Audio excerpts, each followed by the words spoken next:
Know that you all are here spending time that you could be spending doing a number of other things with all of the obligations you each have. And you are here because we together love our country. We love our country, and we believe in the foundational principles that are at stake in this election.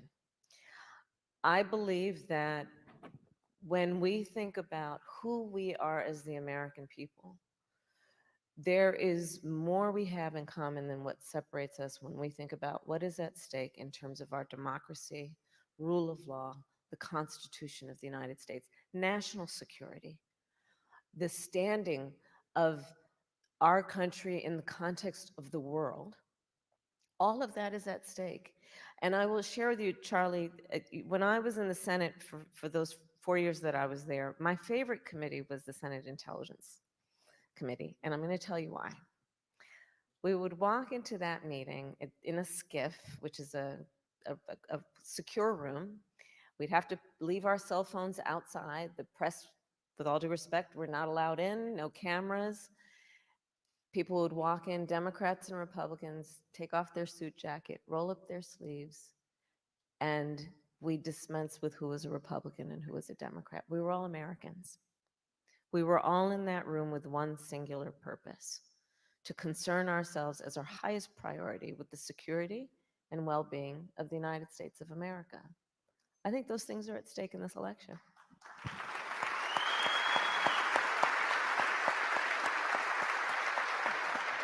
Congresswoman Cheney, you know how hard this is, though. You know how hard it is to break away from tribal loyalty, to do something you haven't done before.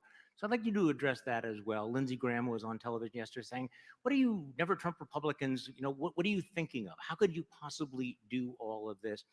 There are a lot of people who are listening to us who may be disillusioned with what's happening with the Republican Party, but they're afraid of paying the price, because there is a cost to all of that. So what do you say to those Americans? Well, don't listen to Lindsey Graham, number one. It's good life advice, actually. But what I say is that what undergirds everything that we are as a nation, everything that we are as a nation, is the rule of law, and it's our Constitution. And when you look at what Donald Trump did after the last election, when you look at the cruelty that's involved in someone who watches an attack on the United States Capitol, an attack conducted by people in his name, and refuses for over 3 hours to tell the mob to leave. I mean, people just need to think about what that's depravity. He watched the attack happen, and people kept asking him, please tell the people to leave. And law enforcement officers were being brutally beaten, and the Capitol was being assaulted, and he would not tell people to leave for over 3 hours. That cruelty is the same cruelty that we see when he lies about the federal government's disaster response, when he puts people's lives at risk because he won't tell the truth. He's a man who's unfit to be the president of this good and honorable and great nation. And so I've spent a lot of time working before I was elected to Congress in countries around the world that weren't free, or where people were trying to achieve their freedom. And I know how fragile this can be, how fragile democracy can be. And so in this election, we have a choice. We have the choice of somebody in Vice President Harris who you know is going to uphold the rule of law. You know that she's going to lead this country with a sincere heart. You know that she is going to always be thinking about what is best for this nation. We might not agree on every issue, but she is somebody that you can trust and someone that our children can look up to. And I think it's so important for us to cast the vote for Vice President Harris this time around. You know, Vice President, I was thinking about one of your social media posts recently, where you go through all the things that Donald Trump has bailed out of, that he won't debate you, that he won't do interviews, that he's refusing to release certain information. And you asked an interesting question: what is he hiding? Yeah. So, what in fact is he hiding? Well, I wonder, what is he hiding? I also wonder what his staff is trying to hide by preventing or suggesting he not debate me again, not do these interviews. It is the norm, as you know, that presidential nominees will do a 60 Minutes interview. He has refused to do that. He is pulling out of interviews left, right, and center. And I think that what we see about him in public, whether it be his rallies or, as you said, the would it be called just a solo dance? I don't No, that it has a. I don't think no, that has a name to it. Dance is what- really generous. Yes, what that was. I think it does lead us, and it should lead us to observe that he is increasingly unstable. But you don't have to take my word for it. Listen to the people who know him best. The people who worked with him in the White House, in the Oval Office, in the Situation Room.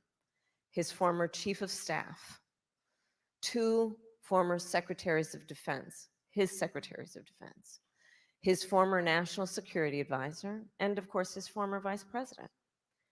And they have each talked about, the chief of staff, that Donald Trump has contempt for the Constitution of the United States.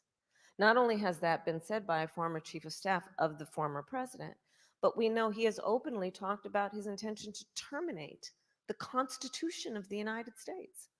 I have taken that oath 6 times as district attorney, twice, elected and reelected, as attorney general of the largest state in California, twice, as United States Senator, and actually now as vice president. And the Congresswoman and I have talked about that. That is an oath one must take seriously. It is a duty to defend and honor and uphold the Constitution of the United States. He has said he would terminate it.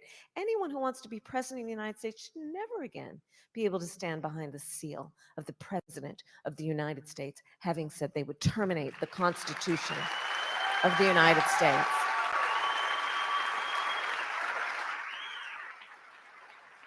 And again, most recently, the report is that the former chairman of the Joint Chiefs of Staff, a decorated general, said of Donald Trump that he is fascist to the core. These are the people who know him best, people who worked with him.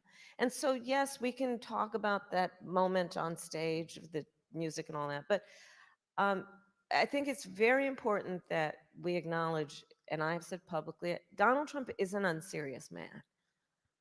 And the consequences of him ever being president of the United States again are brutally serious. brutally serious. To the Congresswoman's point, I have now, as Vice President of the United States, met over 150 world leaders, presidents, prime ministers, chancellors, and kings. Many of them multiple times. We are on a first name basis. Most of them allies in connection with NATO, and I've met with them in connection with our standing rightly with Ukraine. The world is watching this election, and our allies are worried. Because the reality is that when we, as the United States of America, walk in these rooms around the world, we walk in chin up, shoulders back, with the earned and self appointed authority to talk about the importance of democracy and rule of law. And being a role model, this is a room of role models, we know as a role model, people watch what you do to see if it matches up to what you say. One of my very real fears, Charlie, to be candid, is I hope that we as the American people fully understand how important America is to the world. I hope we really, really understand that. Because this is about what will happen to and with us as Americans, but it will impact people around the world. Let me follow up on that, Congresswoman, because I was on a podcast recently with another pundit who was saying that she was afraid that America was sleepwalking into authoritarianism, that American voters were not sufficiently alarmed. As the Vice President just said, the former chairman of the Joint Chiefs of Staff just said that Donald Trump was the most dangerous threat facing the country. Do Americans in this last 15 days, do they understand that, and what has to happen in the next 2 weeks for them to really understand the danger? Yeah, I think that they think they do. And, one of the things I remind people is that although not every Republican who is casting a vote for Vice President Harris will say publicly that they are, there's clearly, a threat associated with that in some instances. But millions will. And they will do that for a whole range of reasons. But what you mentioned is so important. I mean, when I think about, the first time I ever voted was for Ronald Reagan. I've known presidents well, obviously, particularly I know a vice president well, in addition to Vice President Harris. And I watch how our presidents have operated. And even when there have been presidents that we have potentially disagreed with on issues, they've respected the Constitution. I mean, think about the 2000 election and how close that was, and what Vice President Gore did in his concession speech and in ensuring that we had the peaceful transfer of power. And so I would just urge people, again, you don't have to take my word for it, but look at what the people closest to Donald Trump are saying about him. Look at the testimony of the leaders of his Justice Department, the leaders of his campaign, the most senior officials in his White House. Look at their testimony in front of the Select Committee. They're the ones that told us everything that we know about his plan to overturn the last election, about what he did watching the attack from his dining room. We've never faced a threat like this before. And I think it's so important for people to realize this republic only survives if we protect it. And that means putting partisan politics aside and standing up for the Constitution and for what's right and loving our country more. Do you think we'll be hearing more from some of those folks in the next 15 days? The generals, the chiefs of staff, the people who really understand exactly how unfit Donald Trump is? I do. I also think that, that they have been very clear so far. I mean, Yeah. you've had hundreds of national security officials who served in Republican administrations endorse the vice Publicly, president. yeah. And all of the things that the fact that these people aren't endorsing, the fact that Vice President Pence was the most loyal person there was to Donald Trump, he won't endorse him because he knows Donald Trump asked him to violate his oath of office. Now, that should also give you a lot of pause about J.D. Vance, JD Vance is there because he will do what Donald Trump wants, and that makes him a particular danger to the republic as well. And I'll add to that point.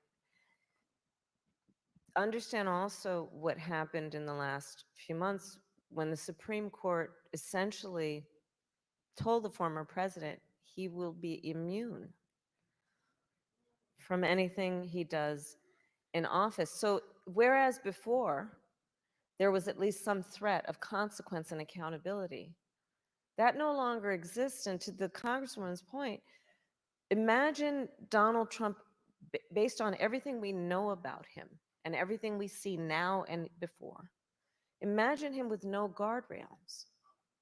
Because all of those folks who worked with him before, they're not those who held him back, who attempted to ensure that he would follow the law, are no longer there. And we have the Supreme Court decision. So the stakes are very high. Okay, let's go to the audience for some questions. We have some undecided voters who have some questions for you, Madam Vice President. Let's go to Lisa Brockman from Madison. Lisa is a small business owner. Hi, Good evening. thanks Hi. for taking my question. I have a question on reproductive freedom. Yeah. And I come from a conservative Christian pro-life family, and I was a Republican until Donald Trump's presidency. Um, like most Americans, I believe in a woman's right to choose. And with the overturning of Roe v. Wade, my 21-year-old daughter now has fewer rights than her mother or her grandmother's. I no longer recognize the Republican Party. They have introduced bills from everything from restricting birth control to bringing homicide charges for abortion. It is such an extreme radical agenda by any standards. And it seems less about the unborn and more about controlling women. So my question is, what are your thoughts on this extremism, and how can we restore those fundamental human rights that have been taken away from the American women? Thank you. So to your point, when Donald Trump was president, he hand-selected 3 members of the United States Supreme Court with the intention that they would undo the protections of Roe, and they did as he intended. And now there are at least 20 states in our country that have criminalized healthcare providers, to your point. I mean, in Texas, the law provides for prison for life for a doctor, nurse, healthcare provider for doing what they believe is healthcare and in the best interest of their patient. Punishing women, I was actually just this week, just a few days ago, in the state of Georgia with the mother of a young woman who died because of Georgia's abortion ban, and she had to go to another state. And it's a long and very tragic story that did not have to be. And here's how I think about this issue. One does not have to abandon their faith or deeply held beliefs to agree that the government, these folks in a state capital, much less Donald Trump, should not be making this decision for her. If she chooses, she will talk with her priest, her pastor, her rabbi, her imam, but not the government.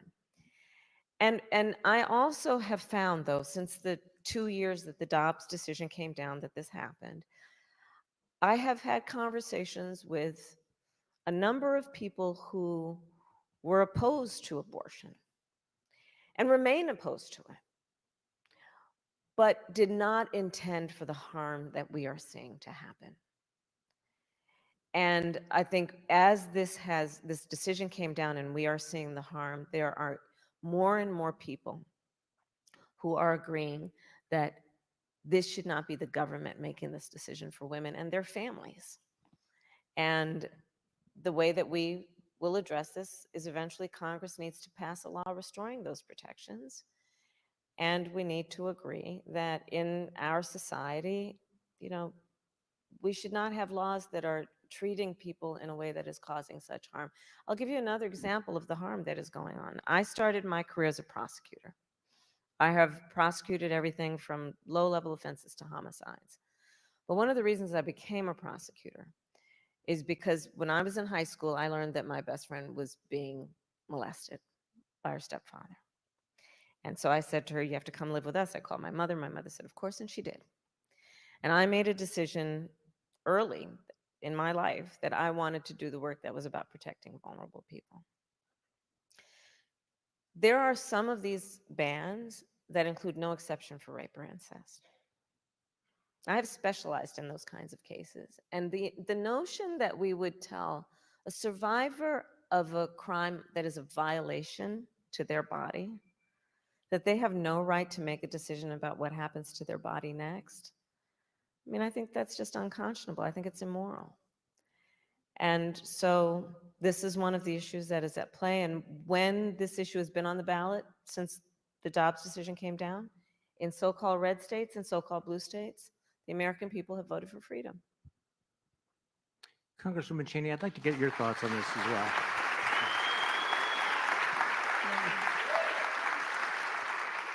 You know, I'm pro-life, and I have been very troubled, deeply troubled by what I have watched happen in so many states since Dobbs. And I have been troubled by the extent to which you have women who, as the vice president said, in some cases have died, who can't get medical treatment that they need because providers are worried about criminal liability. You know, we're facing a situation today where I think that it's an untenable one.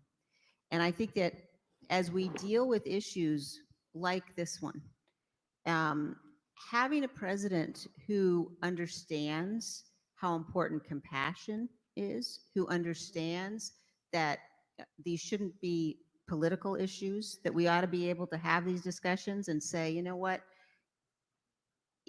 even if you are pro-life, as I am, I do not believe, for example, that the state of Texas ought to have the right, as they're currently suing to do, to get access to women's medical records. I mean, there are some very fundamental and fundamentally dangerous things that have happened. And so I think that it's crucially important for us to find ways to have the federal government play a role and protect women from some of the worst harms that we're seeing.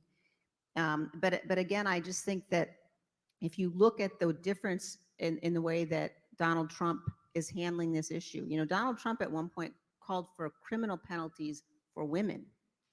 Now, you know, he's been now trying to you know, sort of be all over the place on this issue, although he expresses great pride for what's happened. And I think the bottom line on this, as on so many other issues, is, you know, you just can't count on him. You cannot trust him. We've seen the man that he is. We've seen the cruelty, and America deserves much better. Thank you. Thank you, Lisa. So we have another question. Carolyn Mitchell from Wauwatosa has a question for the Vice President as well. Hi, I have concerns about the strength and the health of the Medicare and the Social Security system. Mm-hmm. There have been a lot of suggestions for improving or protecting it. Some of them raising the age for full acceptance of Social Security. There's also the idea that we would end the cap on the Social Security tax. There is also the suggestion that we raise the tax rate on both Medicare and Social Security. And of course, the last one is to reduce the benefits. So my question for you is, how can we protect the health of both Social Security and Medicare without reducing the benefits? Thank you. So first of all, thank you for your question. Actually, just today, I believe it was, within the last 24 hours or so, an independent review of Donald Trump's policy on Social Security has indicated that under his policy, Social Security would become insolvent in 6 years. And what I and you and I think most of us know is that we have many, many seniors in our country where their Social Security check is their only form of income. It's everything and the only thing they have to live on, to pay rent, groceries, all of that. And so we must protect Social Security. If you look at Donald Trump's Project 2025, the plan that they have, if he is elected or reelected president, um, it would attack Social Security, it would attack Medicare. And back to the point about just what is in the interest of dignity. The President of the United States should have as one of their highest concerns the dignity of the American people. And in particular, those who have lived a productive life, who deserve to be able to retire and go into their senior years with the dignity of not worrying about whether they're going to have a roof over their head or be able to eat. So my plan includes what we need to do to strengthen the solvency of Social Security.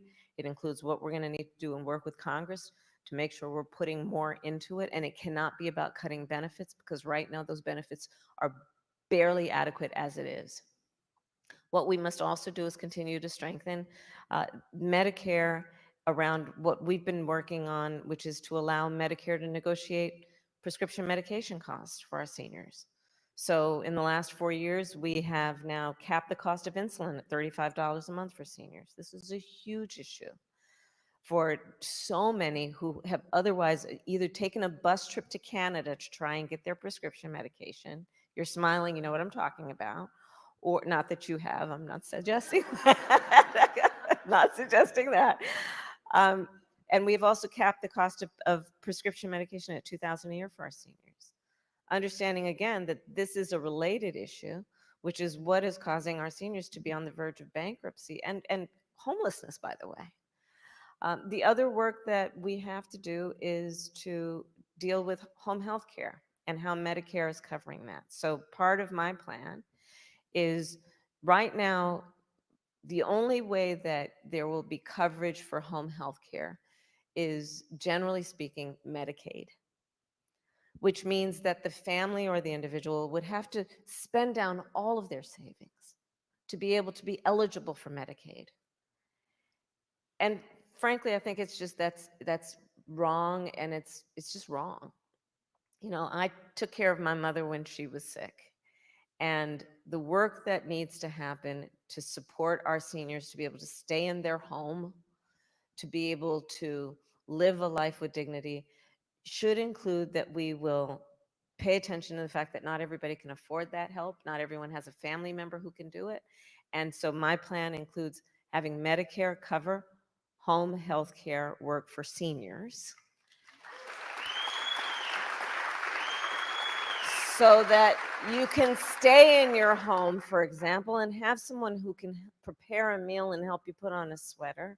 But the core point being dignity, and understanding that we should not have a society that allows or requires our seniors to go into poverty in order to qualify for the care that they may need, that I think we most would agree should provide.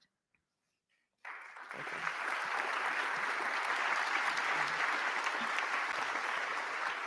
And we have another question from the audience from Dan Boberell, who is a retired school teacher, taught at MPS, and now lives in Waukesha. Again, a genuinely undecided voter, I understand. Thank you. Come on, Good Dan. evening. What did you say?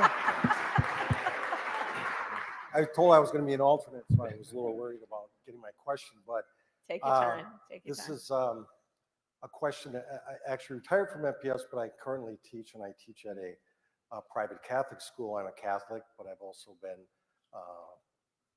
pro-life, pro-choice, depending. But I have 5 daughters, and I think it's my duty to continue with the children I teach as well, to see that we need to respect women. And I've really come to the conclusion that this toxicity that exists is just rather embarrassing. And as a lifelong Republican, who I thought your father would be a great president.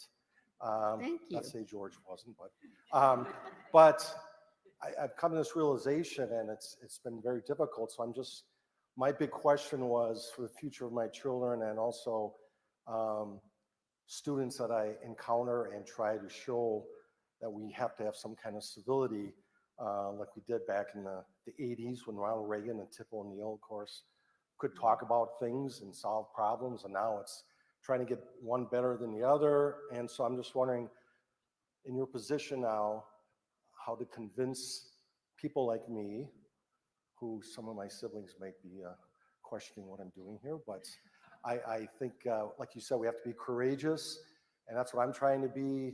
And so what do you think we can do in the last 15 days, or you can, or Madam Vice President, what you can do to try to get some of these people to cross over? I know you already said that, some of them probably won't say who they're voting for, but or something I could take with me to say, this sounds very good, or we ought to at least listen to this. To reduce the toxicity? Is Yes. that- Okay. Yeah, I think that you've really put your finger on something that's so important, and you see it as a teacher. Any of us who are around young children, I see it as a mom. My kids aren't so young anymore, but when they look at how elected officials, and in particular how Donald Trump is conducting himself now, that's not a lesson that anybody would look up to. And I think about it often from the perspective of the men and women who've worn the uniform of our country and who have sacrificed so much for our freedom. All of us have an obligation to be worthy of that sacrifice. And in this,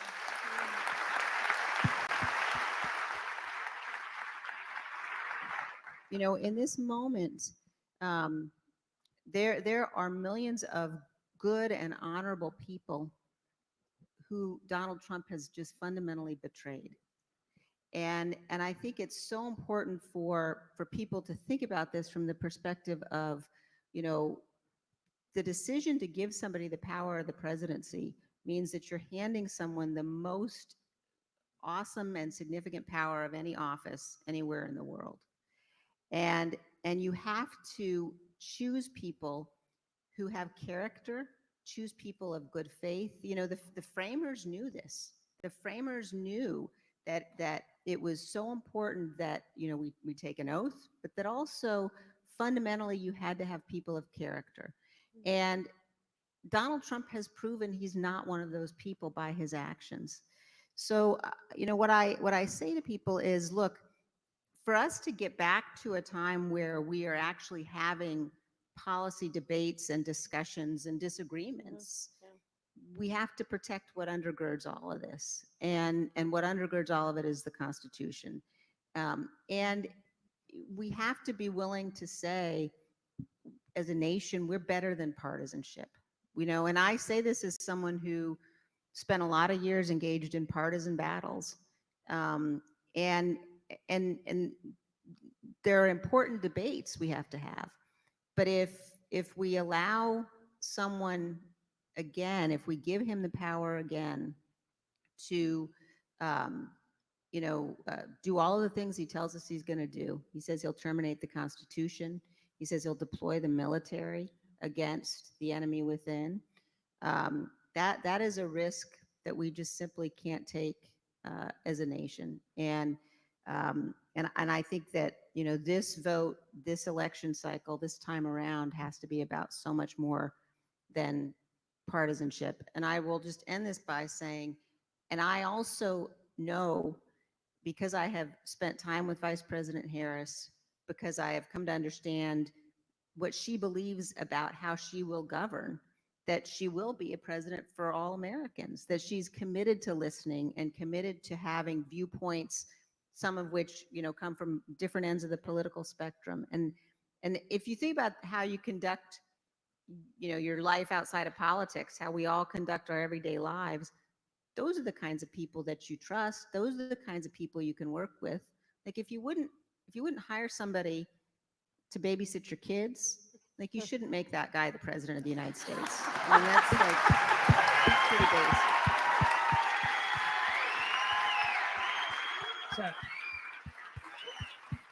So, Thank you. Thank Madam you. Vice President, that this question goes to the heart of our discussion tonight because it is not about politics. It's not about left versus right. We're talking about the culture and the impact, the coarsening of the culture, the way in which we have been taught to fear and hate one another, and how Yeah. our debates have just devolved into sort of trolling one another. How do we get back from that? So I think that Dan raised, and Charlie, your point is really also hitting on. We have to tap into and rejoice, frankly, in the spirit of who we are as Americans. And we are an ambitious people. We have aspirations. We have dreams. We are optimistic by nature. And we, I think, value certain qualities in our leaders. To your point is of being a teacher, those of us who are parents or parent in any form, the notion over the last several years coming from Trump and those who follow him, meaning people like who he's running with, not his voters, but just others. The notion that the measure of the strength of a leader is based on who you beat down is just wrongheaded. I think most of us would agree that the real measure of the strength of a leader is based on who you lift up. I think most of us would agree.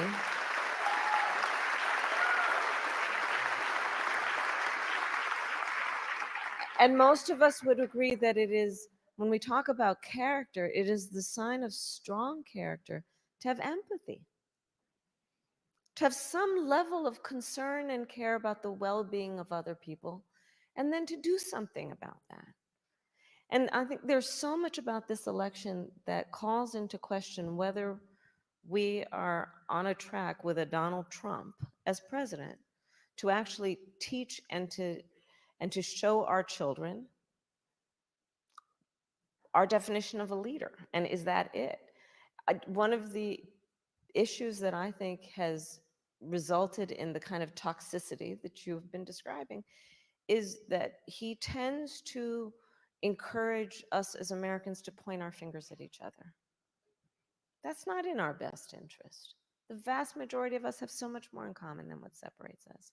We are stronger as a nation when we are working toward a common goal, at least on the most basic fundamental priorities. And I think in this election, you can look at, for example, how he presents in his events to know that he really does not have a plan for America that is about investing in our future, investing in our children, investing in our economies and new industries, investing in our relationships around the world. It's all about himself and his personal grievances. And do we want a president of the United States who spends full time plotting revenge while they sit in the Oval Office? Or a president who is actually focused on the American people? I would also say as a point that I think the Congresswoman exemplifies in so many ways, the strength of our democracy requires a strong two-party system. It really does. It requires that we have healthy debate, based on, based in logic and fact, and that we debate it out, have good, vigorous debates, have a good fight over policy. That's good for democracy. But not to point our fingers and call each other names over trivial, petty grievances. So I think all of that is at stake in this election, and tapping into the commonalities that we have around some of these fundamental principles, I think is going to be key. Well, that's why the stakes are so high, right? Because the presidency is a role model, but America is a role model to the rest of the world. So Yes. in the very short amount of time we have left, Congresswoman Cheney, just talk a little bit more about the stakes for the world. We haven't talked about the stakes for the future of Ukraine, NATO, of all the other democracies who are looking to us. They're so high, Charlie. And you know, America's safety and security depends upon America leading, and it depends upon allies. And when you have someone who is erratic and chaotic and unstable, that puts all of us at risk. I tell people often, you know, I spend a lot of time working on national security issues, and when people that I know in the Republican Party tell me they might be considering voting for Trump from a national security perspective, I ask them, go look at his national security policies. Please go look at them, because what he's proposing in terms of withdrawing from NATO, welcoming Vladimir Putin to attack our NATO allies, he praises Kim Jong-un, the leader of North Korea, and President Xi of China, and Putin of Russia. And if you listen to him, he doesn't just praise those people generally. He praises them for their cruelty, Yep. for their tyranny. Yep. That's not who we are as a nation. It's not who we are. And the world needs us to be better, and our own security and our own freedom requires that we have a president who understands America has to lead, and that our strength comes both from our greatness and also from our goodness. And that's Vice President Harris. You get the And last just word. to, thank you, thank you. You get the last word. But just as a point of emphasis on this important point, understand that this is an individual, Donald Trump, who is easily manipulated by flattery. And we've seen that. Don't forget, he dared to even consider inviting the Taliban to Camp David. Remember all this, the love letters with Kim Jong-un. Let's remember what we just most recently, what was reported. During the height of COVID, Americans were dying by the hundreds a day. Nobody could get their hands on COVID tests. You remember what that was. During that time, he secretly sent COVID tests to Vladimir Putin for his personal use. On the issue of Ukraine, he says, oh, well, I'd solve that in a day. Well, I don't think we as Americans think that the President of the United States should solve an issue like that through surrender.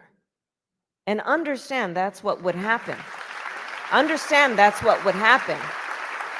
Vladimir Putin would be sitting in Kyiv if Donald Trump were president. And understand what that means. As so much that our allies understand, and that's why they're concerned about this election. If Putin were to get away with invading the sovereignty and territorial integrity of Ukraine, because America, the leader in bringing the allies together and standing for fundamental international rules and norms like sovereignty and territorial integrity, if Vladimir Putin got away with that, you think he wouldn't march next right into Poland and the rest of Europe? Because Donald Trump wants to please somebody that he considers to be a strong man who he admires? So on this and so many issues, the stakes are extremely high. But I would say this is a final point for now. This is not as much an issue of what we are against as what we are for. And I'll end my point where I started. We love our country. And our country is worth fighting for. And that's how I think of this. Our democracy will only be as strong as our willingness to fight for it. And you all are taking your time out of your lives to be here because we, I think, agree on that among the most fundamental principles at stake. And I thank you for the time you've taken, and I hope to earn your vote, by the way. Thank you. Thank you. Thank you. And we have 15 days to make a decision. Thank you all for coming here to Brookfield. Thank you, Congressman Liz Cheney, Vice President Kamala Harris. Thank you so much.